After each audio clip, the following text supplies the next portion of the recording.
네.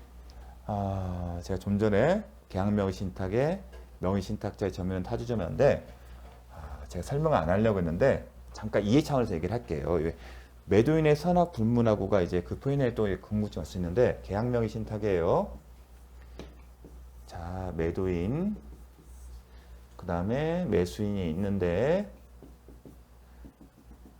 매수인이 누구예요? 수탁자예요. 그러니까 명의 신탁자가 있어요. 자, 중요한 건 뭐냐면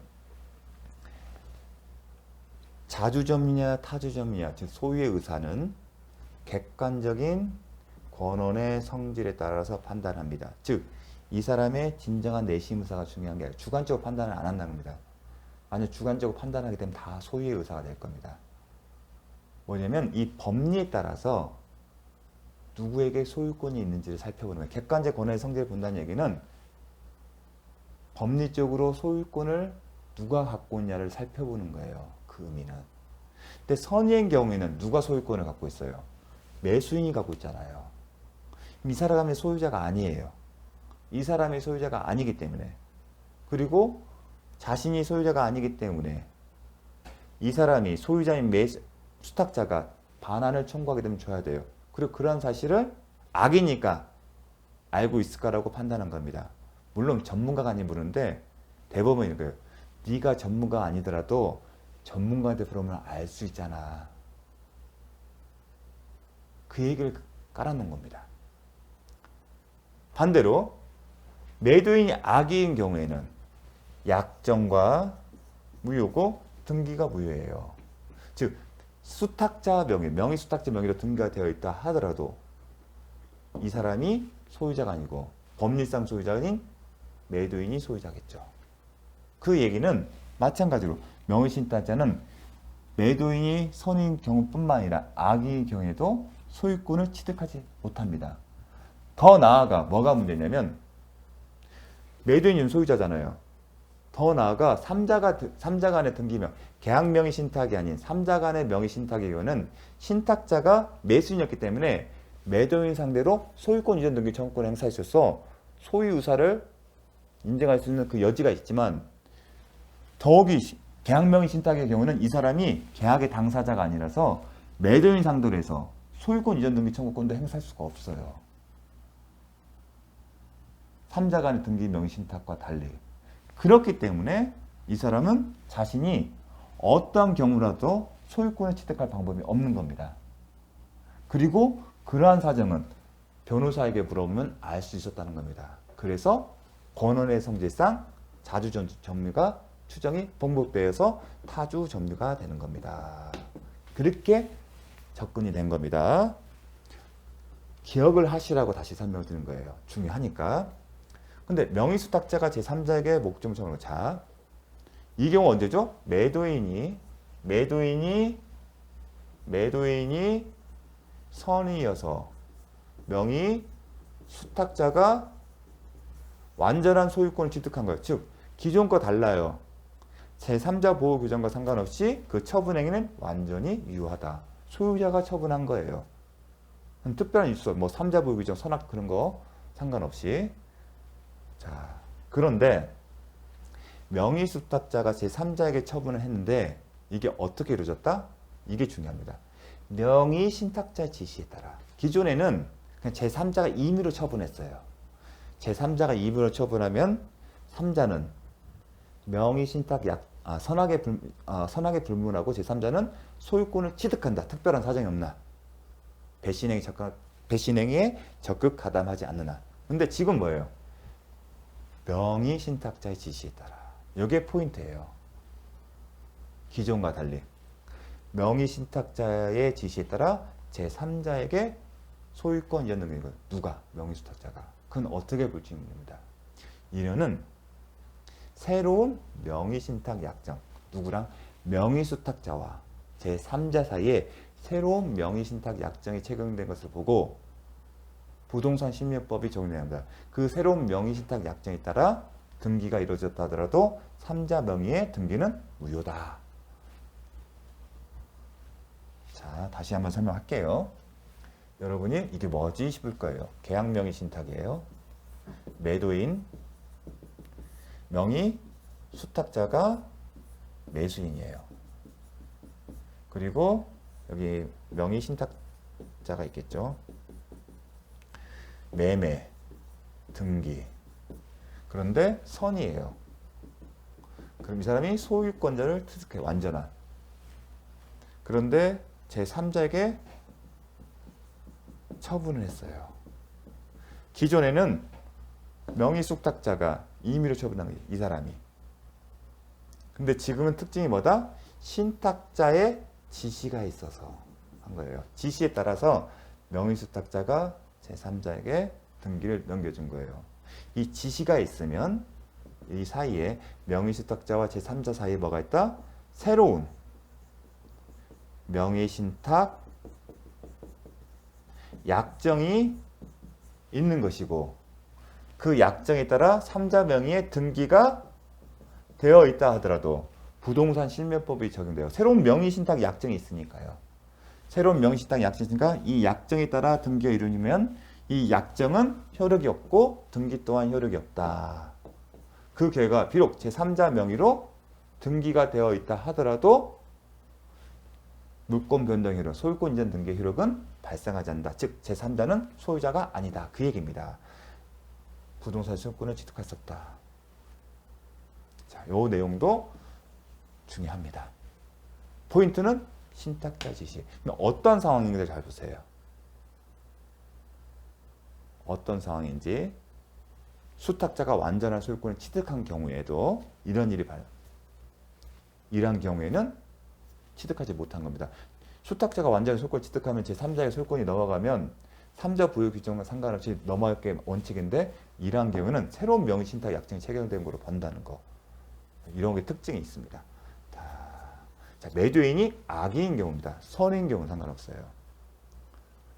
근데 이제 일단은 뭐냐면 일단 매매 계약이 무효예요. 이 점이 뭐와 비교를 하시냐면 이 점이 뭐와 비교를 하시냐면 3자 간의 등기 명의 신탁과는 다르다는 겁니다. 3자 간의 등기 명의 신탁은 신탁자가 매수인이 돼서 매매계약을 체결해요. 약정이 무효이고 명의 수탁자 명의 등기가 무효예요. 차이점은 이 차이점이 있게 돼요. 이와 달리 계약 명의 신탁은 매도인, 매수인이 있는데 명의 수탁자가 매수인이에요. 이들 사이에 매매 계약이 있어요. 그리고 약정은 여기 있겠죠. 명의 신탁자. 자, 근데 매도인이 악이에요. 악이면 자, 매도인이 매수인의 등기를 하겠죠. 자, 잘 보세요. 악인 경우에는 원칙이라서 약정이 무효예요. 등기도 무효예요. 그런데 3자 간의 등기 명의 신탁에서는 수탁자 여기 있어서 여기 등기 있었어요. 등기가 이렇게 이루어졌어요. 그런데 이거는 매수인이 명의 수탁자고 매수인 수탁자인 매수인 명의로 그러니까 매수인의 지위와 등기의 명의사의 명의자가 같아요. 이게 뭐라고 하냐면 이 경우에는 비록 매매 계약에 있다 하더라도 등기가 넘어갈 수가 없어요. 즉 매수인 앞으로 등기를 못 넘겨요. 등기는 아무리 등기하더라도 등기는 효력이 없고 수탁자 명의 등기는 효력이 없기 때문에 약정이 효력이 없고 등기 효력이 없잖아요. 그럼 매수인 앞으로 등기를 넘길 수 없는 거예요. 지금 매매 계약의 목적을 달성할 수 있다 없다. 매매 계약 목적은 뭐예요? 매도인에서 매수인 앞으로 지금 수탁자 앞으로 등기를 넘기는 건데 부동산 실명법에 따르면 이 구조에서는 약정이 무효고 등기가 효력이 없어요. 등기를 해줄 수가 없어요. 따라서 소유권 이전이 누구 앞으로? 매수인, 즉 명의 수탁자 앞으로 소유권 이전이 불가능하기 때문에 원시적인 불능이 목적의 계약이란 겁니다.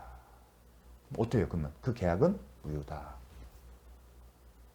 어떤 경우에도 넘길 수가 없기 때문에 부동산 실명때 되면 등기가 무효예요. 누구 명의? 명의 수탁자의 명의 등기가 효력이 없다고 하지 않습니까? 그 매매계약에서의 목적 뭐예요? 수탁자 앞으로 등기를 넘겨준 건데 부동산 실명법에 따르면 효력이 못 하잖아요. 그래서 원시적 불능, 원시적 불능, 전부 불능에 해당되는 계약이다. 객관적인 전부 불능이겠죠. 따라서 악의인 경우는 이제 소유자가 아니죠. 그럼 실질적인 법률상 소유자는 누구다? 항상 접근해야죠. 이 사람이 수탁자가 소유자가 아니면 외형상 등기부상 명의자는 수탁자 돼 있더라도 그 등기 효력이 없으면 법률상 소유자 누군지 당연히 매도인이겠죠. 그 얘기를 한 겁니다. 당해 부동산 소유권은 매도인이다. 따라서 매도인은 소유자이기 때문에 명의수탁자를 상대로 뭘 할 수 있다? 말소를 청구할 수 있다. 당연한 얘기죠. 이 사람이 법률상 소유자이기 때문에.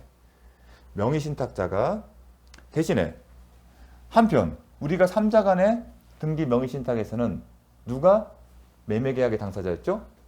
수탁자 명의 등기가 무효를 하더라도 명의신탁자가 매매계약 당사자 매수인이었기 때문에 그 매매계약을 전제로 해서 매도인이 뭘 할 수 있죠? 소유권 이전 등기 청구권은 채권을 행사할 수 있어요. 그런데요, 이 경우는요, 명의신탁자와 매도인 사이 매매계약이 있습니까? 없잖아요. 따라서 소유권 이전 등기를 할 수 없다. 왜냐하면 매매계약 관계가 없기 때문에. 이게 차이점이에요. 당연한 얘기잖아요. 앞서는 이와 이 사람 사이에 이 사람이 매수인이 돼서 매매계약 체계로 단지 등기만 넘겨주잖아요. 근데 계약명의 신탁에서는 신탁자가 매매계약 당사자가 아니기 때문에 매매계약 당사자가 아니기 때문에 당연히 소유권 이전 등기 청구할 수 있죠. 만약 이 사람이 이런 구조에서도 할 수 있다면 이거는 계약명의 신탁이 아니라 비록 수탁자가 명의수탁자가 매수인이었다 하더라도 그 법률 효과를 즉 매매계약에 따른 소유권 이전 등기 청구권을 이 사람에게 기속시킬 이 사람은 이거는 3자 간의 등기명의 신탁이 된 거죠. 계약명의 신탁 전제에서는 신탁자는 매도인을 상대로 소유권 이전 등기 할 수 없다. 왜냐하면 계약 관계가 없기 때문에. 이것도 당연한 내용입니다. 우리가 낯설어서 그렇지 당연한 내용입니다. 소유권 이전 등기 청구를 하려면 그 근거가 있을 거 아니에요. 매매계약이 없잖아요. 다음, 자, 3자에게 처분했어요. 자, 명의수탁자가 소유자가 아니라는 전제죠. 그렇죠. 소유자가 아니죠. 등기 효력이 없으니까. 하지만 제3자에게 처분하면 3자는 그의 선악을 분문하고 소유권 전다. 계속 똑같은 유형의 모든 유형의 공통점입니다. 자, 그러면 매도인, 자, 매수인, 그 다음에 뭐가 있죠? 이 사람이 명의 수탁자, 지금 계약 명의 신탁이에요. 신탁자가 있고 명의 신탁자가. 그런데 이 사람이 약정인 효력 없고 지금 등기가 됐잖아요. 이 등기가 효력이 없어요. 법률상 소유자예요. 법률상 소유자. 근데 이 사람이 제3자에게 처분했어요. 그럼 3자는 소유권을 취득해요.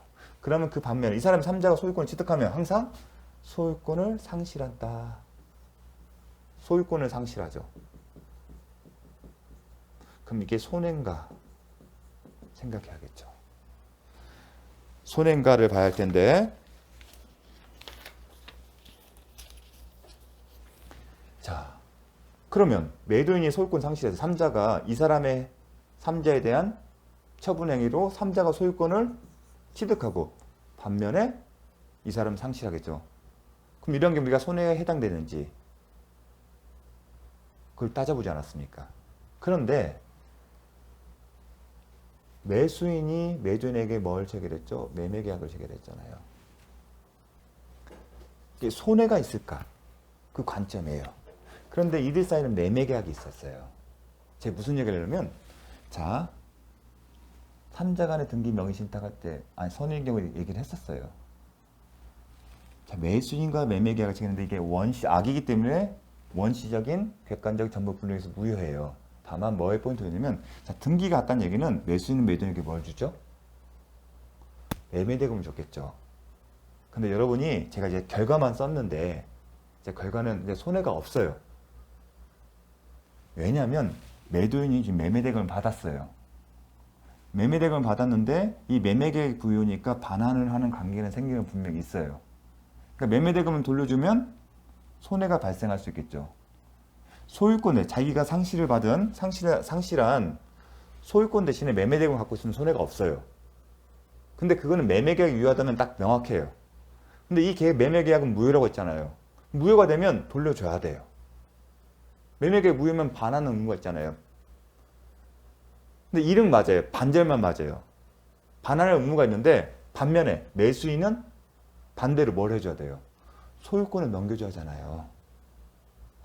이 사람이 매도인이 매수인에게 급부 이행한 게 있잖아요. 소유권 이전 등기잖아요. 매수인은 매도인 급부 이행이 매매대금 지급한 거잖아요. 그래서 각자 급부 이행을 받은 것을 돌려줘야 하잖아요. 매매계약이 무효니까. 이 사람 당연히 매매대금을 자신이 보유한 것을 돌려줘야 할 의무가 있는데 무슨 문제겠냐? 제3자에게 넘어갔기 때문에 이 사람이 못 돌려줘요. 그래서 따라서 매매계약이 무효지만 이 매도인은 여전히 매매대금을 보유할 수가 있습니다. 그렇기 때문에 결국 손해가 없어요. 손해가 없기 때문에 손해배상 청구를 부정한 겁니다. 쉬운 내용은 아니에요. 앞서는 매매계약이 유효하기 때문에 돌려주고 그럴 문제가 없어요. 그래서 정산 의무가 매도인과 매수인과 정산 의무가 없어요. 근데 이들은 정산 의무가 있어요. 이론적으로는. 왜냐면 매매계약이 무효이기 때문에. 그럼 무효가 있으면 이 사람도 이 사람한테 매매대금을 돌려주고 이 사람이 돌려주면 돼요. 근데 매도인은 여전히 돈이기 때문에 돌려줄 수 있죠. 하지만 매수인은 제3자에게 처분해서 못 돌려주잖아요. 그렇다 보니 여전히 이 사람 매매대금을 보유할 수 있습니다. 왜냐하면 무효에 따라 각자의 채무는 동시행 관계에 있거든요. 동시행 관계에서는 이 사람이 네가 못 돌려주니까 나도 못해 거절할 수 있거든요. 엄밀히 말하면. 근데 제가 그런 내용까지 안 썼습니다. 어렵기 때문에. 그래서 고민 끝에 그냥 답만 알려드린 겁니다. 여전히 매매대금을 보유할 수 있기 때문에. 또 하나, 명의수탁자가 대항력 있는, 자, 이 매수인이 제3자가 대부분 소유권이에요. 3자가 임차인이에요. 그 부동산이 또 주택이고, 임차인이 대항 요건을 갖췄다. 그러한 경우에는 제3자에 해당된다. 따라서 등기, 이거는 소유권을 넘겨준 게 아니잖아요. 그러면 등기 명의를 회복한 매도인 내지는 이 사람 법리상 소유잖아요. 즉 매수인이 제3자에게 소유권을 넘겼을 때는 이 사람이 소유권을 취득하고 이 사람이 상실해요. 지금은 뭐다? 제3자가 소유권이 아닌 임차권이에요. 즉 여전히 법리상 소유자는 이 사람이에요. 단지 임차권만 설정했어요. 따라서 법리상 소유자인 매도인은 매수인 상대로 해서 소유권을 회복받을 수 있어요. 그럼 소유권 회복받은 매도인이 소유자가 제3자에게 너 집 비워줘. 그 얘기를 하겠죠. 소유자니까. 그럼 이 사람이 임차권밖에 없잖아요. 근데 임차권인데 원칙 채권이죠. 근데 이 사람 주택임대차 보호법상의 대항력권을 갖춘 거예요. 그러한 경우에는 제3자에 해당되어 그 권리를 주장했다. 왜냐하면 대항력권이 갖춘 임차인은 대항력을 취득하고 그 취득 이후에 소유자가 변동된 경우에는 대항할 수 있기 때문에 그 경우 매도인이 먼저 회복하고 이 매도인이 다시 제3자에게 처분할 수 있죠. 그 얘기가 매도인 내지는 아니면 매도인으로부터 다시 소유권 이전 등기를 마친 명의 신탁자에 대해 자신의 임차권을 대항할 수 있다. 그러니까 신탁자가 별도로 매매계약 체결해서 넘길 수 있는 거예요. 자, 법률상 소유자니까 매수인의 이전 등기를 말소하고 신탁자, 내 원래 이렇게 하려고 했는데 너랑 나랑 정식으로 매매계약 체결해서 하자. 그 얘기하고 다시 넘길 수 있다는 얘기예요. 정식적으로 매매계약, 정식적인 매매계약을 통해서 넘어온 경우를 얘기한 겁니다. 앞서 3자 간의 등기명의 신탁하고 헷갈리지 마십시오. 핵심은 대항력을 갖춘 임차인은 제3자에 해당하고 당연히 그 이후에 소유권의 변동이 있으면 소유자가 변동이 있으면 그 사람에 대해서 대항력을 주장할 수 있고 그 얘기는 그 사람들이 임대인의 지위를 승계한다. 그러니까 앞서 배웠던 내용과 결합시킨 것뿐입니다. 제3자에 해당된다는 게 핵심인 거고요. 그 내용. 자, 그 내용이었습니다. 자, 기출 사례 잠시 쉬었다가 보도록 하겠습니다.